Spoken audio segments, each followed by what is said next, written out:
السلام عليكم. هنعمل النهارده مع بعض صينيه مكرونه بشاميل تطلع معاكي جوسي وطريه وزي الفل كده زي ما انتم شايفين.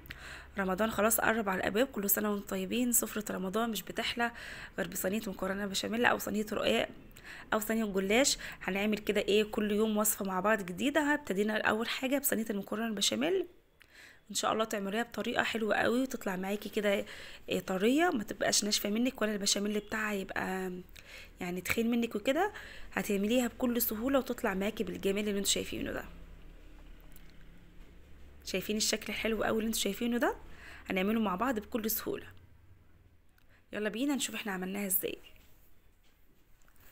اول حاجه خالص انا هعمل صينيه مش كبير قوي، حوالي كيس مكرونه او طاجن، يعني بياخد كيس مكرونه. نزلت اول حاجه بالسمنه، بعد كده نزلت بالبصل، وهبدا احط عليها ربع كيلو لحمه مفرومه وهعصجهم مع بعض شويه. اول ما اللحمه بتاعتي تبدا تاخد ربع سوا كده هنزل عليها بملح وفلفل بقى وسبع بهارات وشويه سكر. وانا بحبها سبايسي شويه، بحط لها نص قرن فلفل او نص قرن شطه وطماطمايه زي ما انتم شايفين كده. في ناس بتحب اللحمه المتعصجه يبقى فيها طماطم محمره شويه، يعني احنا بين البنين كده. هيكون طبعا عندي حله على النار كده، هي استوت. احط فيها شويه ميه وملح، بلاش زيت. المكرونه بتحط لها زيت، ما بتشربش الزيت بتاع لما بتيجي تستوي اللي بيبقى في الصلصه يعني. وبعد كده هنزل بكيس المكرونه بتاعي. بالنسبه بقى للبشاميل، عشان تعملي بشاميل يكون جوسي كده وطري معاكي ويطلع حلو قوي، كوبايه الدقيق عليها كوبايه سمنه ونقطه زيت. نزلت اول حاجه خالص بكوبايه سمنه وحطيت عليها نقطه زيت وحطيت عليها كوبايه وربع من الدقيق بالظبط. واول ما الدقيق بتاعي بدا ياخد لون صفيري كده نزلت باللبن، نص لبن ونص بشاميل. وعملتها طبعا طبقات، طبقه كده وطبقه كده، وحطيتها في الفرن.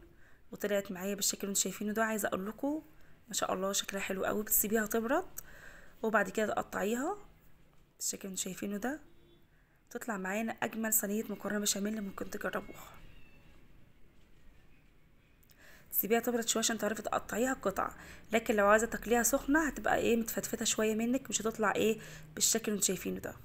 ما شاء الله شكلها حلو قوي. كل سنه وانتم طيبين، ورمضان كده شهر مفترج، ربنا يجعله خير على الامه الاسلاميه جميعا يا رب. ودايما متلمين مع الاهل والحبايب والقرايب وكل الناس اللي انتوا بتحبوهم. واسيبكم بقى تستمتعوا بشكل المكرونه بجد. المهم يكون عندنا كده قطعه قشطه بسيطه نحطها على وش المكرونه، بتدي طعم حلو قوي، تحس ان حاجه كده فلاحي كده. القشطه بتحلي اي حاجه، رز معمر، مكرونه بشاميل، رقاق، كل الحاجات دي بتبقى طعمها حلو قوي.